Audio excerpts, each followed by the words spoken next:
Le tribunal criminel de la cour de Blida a ouvert, hier vendredi, le procès de Khalifa Bank. Une dizaine de prévenus ont comparu avec le principal mis en cause Moumen Rafik Khalifa.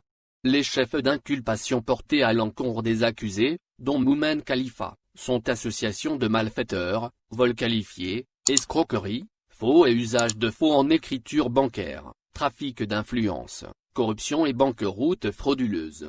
Lors de son audition, Moumen Khalifa n'a cessé de clamer son innocence en indiquant à l'adresse de la juge que les témoins diront cette fois-ci tout.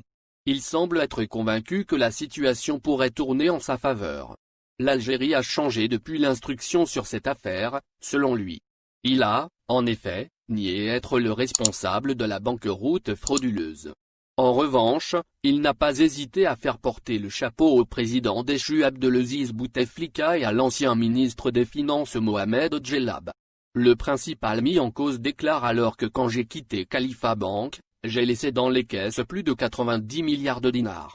C'est Abdelaziz Bouteflika et l'ancien ministre des Finances et administrateur de Khalifa Bank, Mohamed Djellab, qui sont responsables de la faillite de Khalifa Bank. Appelant à ouvrir une enquête approfondie, Moumen Khalifa ajoute qu'avant 2003, aucune entreprise ne s'est plainte d'avoir perdu de l'argent lors de ces transactions avec Khalifa Bank. Quand il a été nommé liquidateur, Djellab a fait le sale boulot et il a été récompensé par la suite par sa nomination au poste de ministre, a rapporté le quotidien Liberté. Niant avoir fui le pays pour échapper à la justice, il dira qu'il est parti aux États-Unis pour assister à une rencontre internationale et à mon retour, j'ai été arrêté en Grande-Bretagne à l'aéroport.